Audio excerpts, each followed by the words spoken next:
Good morning, ladies and gentlemen. How's everybody doing this lovely time? It is currently 2:50 in the morning, and I decided to actually do a review. I know what you guys are thinking. I thought you were gonna do the hip hop songs series.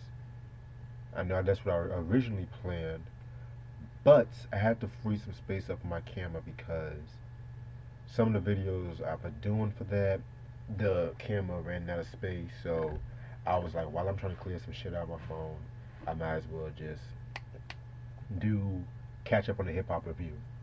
And the hip hop review I'm gonna do is the Streets is Watching soundtrack and shit. All my Rockefeller heads should know about this shit right here. This is, you know what? I'm not even gonna get into it right now, but this was released in 1998 on Rockefeller. Um, Officially, it really came out with one single, which is "It's Alright," but yeah, I'm just gonna leave it at that. Yeah, okay. So, judging by the title, Streets is Watching, you guys probably heard of it, or you probably watched it back in the day. But Streets is Watching was a documentary, like a day in the life kind of thing of like when Jay Z and the Rockefeller like crew, how it's just a day by day shit, how studio time, and then you have him and the Marcy kind of projects and shit like that. It's basically like, if you guys seen Michael Jackson's Moonwalker album, I mean, saw Michael Jackson Moonwalker, but it's basically just um day by day shit they be going through, and they added like a few bonus videos, videos of like Jay Z's first songs, like his first music video, "I Can't Get With This" on it, and then you had like him promoting like the Rockefeller family and shit. So anyway, I remember seeing that years ago. Like, I think it was on BT. Either it was on BT or I saw it on YouTube, but it was pretty dope. It was actually a pretty dope documentary and shit. The soundtrack, I just recently heard the soundtrack about a couple of months. We visited the soundtrack a couple months ago and shit. This is where this shit goes on. Like, and then like people in the soundtrack are like Jay Z, of course, Memphis Bleak, Rel, Christian, Murder Inc., which is basically Ja Rule and DMX, Diamonds in the Rough, Usual Suspects, DJ Clue, Noriega, MOP, Sauce Money, and Weiss. And producers are Mahogany. Um, I don't know. I think that was like a Rockefeller producer. Damon Dash, Irv Gotti. Yes, the same Irv Gotti. Big Jazz. Yes, he makes beats too. Jay Z's mentor. Um, MOP. Shout out to MOP, by the way. DJ Clue, Ty Five, Tone Capone, Ken Duo, Ill Phil, Dinky Bingham, Christian, Barry Salter, Daryl Digger Branch, AK-47, and Dave G. Alright, I'm gonna take you through the booklet and shit.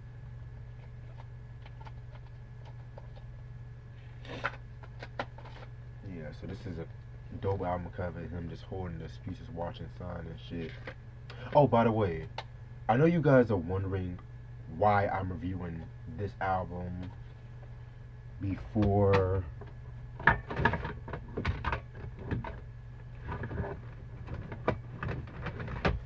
the Dynasty joint.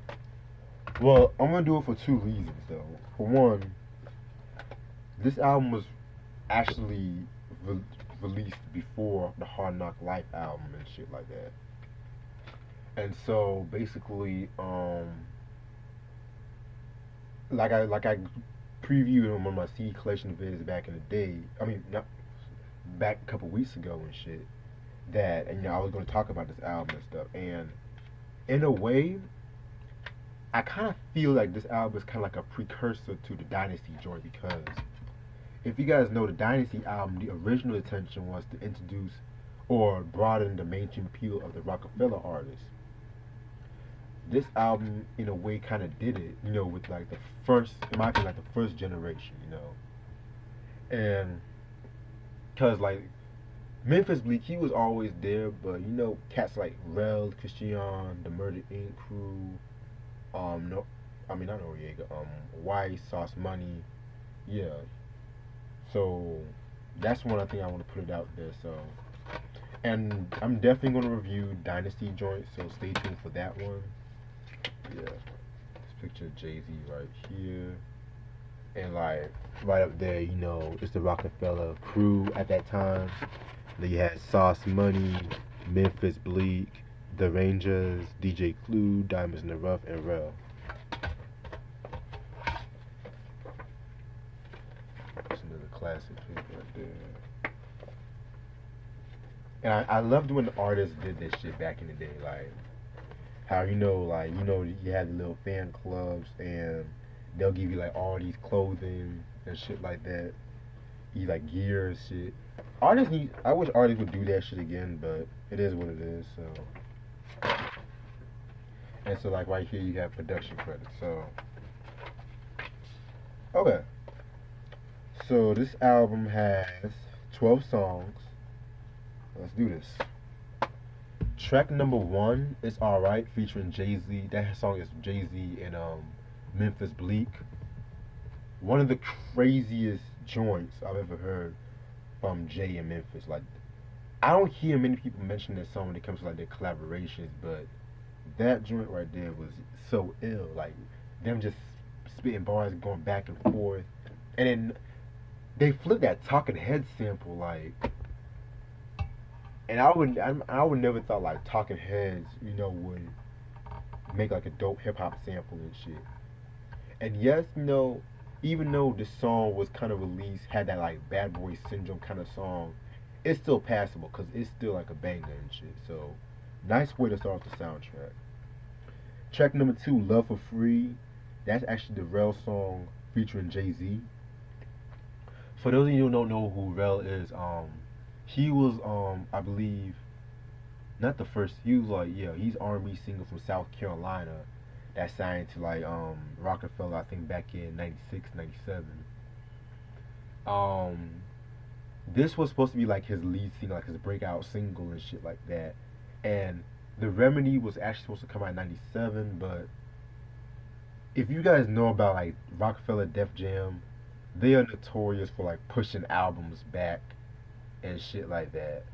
Like a lot of Rockefeller albums, not Def Jam albums, you know, got pushed back and shit. So, and also, if you guys have the Chronic 2001 by Dr. Dre, he does a few vocals on a couple of tracks, most notably The Message and shit. So, check that album out. Classic album, by the way.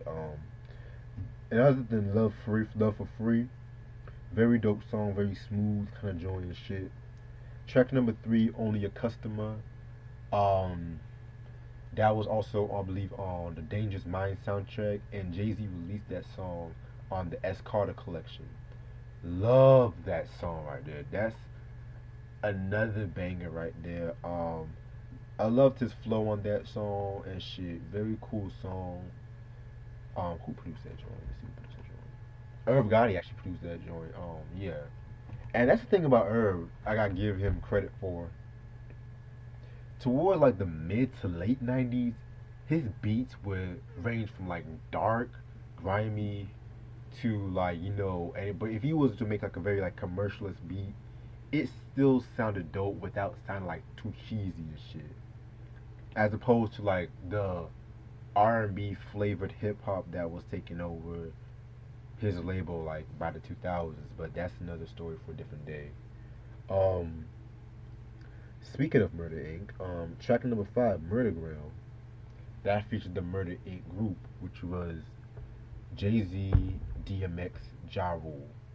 All three of them niggas at their prime and shit. So yeah, that joint right there was fire as hell. Like, oh fuck, I skipped a song by mistake. That next song, Pimp This Love by Christian, or however you say their name. I might have butchered their name or some shit, but they were the first R&B act signed to Jay-Z's Rockefeller Records. Members consist of like Kenny Ski and Alan Anthony. They had dropped their album back in '97. Um, it's called Ghetto Cyrano and shit like that. Um, you know, it was, I think it was like a modest success, and they kind of got dropped from the label, and they were still like doing work and shit like that, and so yeah, low key in my opinion, out of all the members that were dropped from Rockefeller, I feel like they should have kept Christian and shit. It could have competed with like the at that time, the 112s, the Soul for Reals. It could have been like a dope comparison or a dope like alternate balance and shit, in my opinion. But it is what it is. Now back to Murdergram. Fucking love that song. That's a grimy ass song right there. And that song was also like notable because, in a way, Murdergram was kind of like Ja Rule's kind of like breakthrough and shit. Because you gotta remember, like, when Hard Knock Life came out and the song "Can I Get a," that was when like his like mainstream appeal came from. But this was really the song that was like a pre-game and shit like that. And this is a Ja Rule I fucking like. The Cash Money click all the way up to, I would say, the Rule 336 album. Although Pain is Love had some bangers, that was really the beginning of the end for Ja Rule, in my opinion. But like I said before, that's another story for a different day. And yeah, Murdergram was a dope ass posse cut and shit. I feel like DMX had the best verse and stuff. They were originally supposed to come out with an album back in '98, but what ended up happening, they had like a lot of conflicts within the group and shit. So yeah, imagine if that would have dropped back in '98. Around that time, X dropped It's Dark and Hell is Hot. Jay-Z dropped Volume 2, Hard Knock Life. And then the year after, Ja Rule would have dropped Vini Vidi Vici. It would have been a rap, man. It would have been a fucking rap. Then we have The Dough. That's the Diamonds in the Rough. Don't know too much about them, to be real with you. Song was alright. It wasn't really my cup of tea. Track number 7, Crazy. That's the Usual Suspect song. Could have done without that one. Big Jazz produced that one. Then we have In My Lifetime, the remix with Jay-Z. The best song off this soundtrack. Like, oh, damn, man. I remember when I first heard that track, too. It was, like, that beat, the flow, the lyrics. This is classic Jay-Z and shit. Like, the slick, jiggy Jay-Z and shit. I like this song so fucking much. What else about the song? Yeah, this is one I would say is better than the original and shit. Video was dope too. Yeah, man, like, very cool song right there. Classic song in my opinion. Then we have Your Love, Christian featuring Jay-Z. Another cool song and stuff like that. Oh, by the way, what I got from In My Lifetime, that was basically like his take on, the rags to riches story and shit like that. Him just coming up and shit like that, but just to throw that out there. But yeah, Your Love, Christian, damn, I think I'm fucking that name up, I'm sorry, but from what I picked up, it's not as good as the other song, Pimp This Love, but it's still a good little banger and shit. Track number 10, Thugs Are Us. That's DJ Clue featuring Noriega and Jay. Yeah, I believe, if I'm not mistaken, that was on the Professional album, the first one. Let me double check. I could be wrong. No, that song was not on it. My apologies, but yeah, very cool, very dope song. Another East Coast MC Noriega doing his thing back in '98.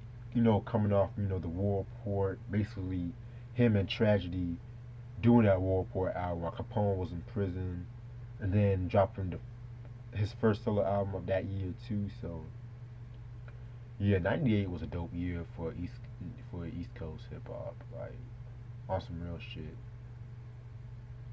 Track number 11, My Nigga Hilfiger. That's the MOP song. While I do love this song so much, I do love this song. I wished they would have put Four Alarm Blaze, the song they did with Jay Z and shit like that from the First Family for Life album. If they would have replaced that song, like that would have low key fit the Streets is Watching, in my opinion. But you know, if you know MOP, you know what you're gonna get into. You like hype lyrics and shit like that. You know, get you pumps up. You know, some straight up hood shit. You know.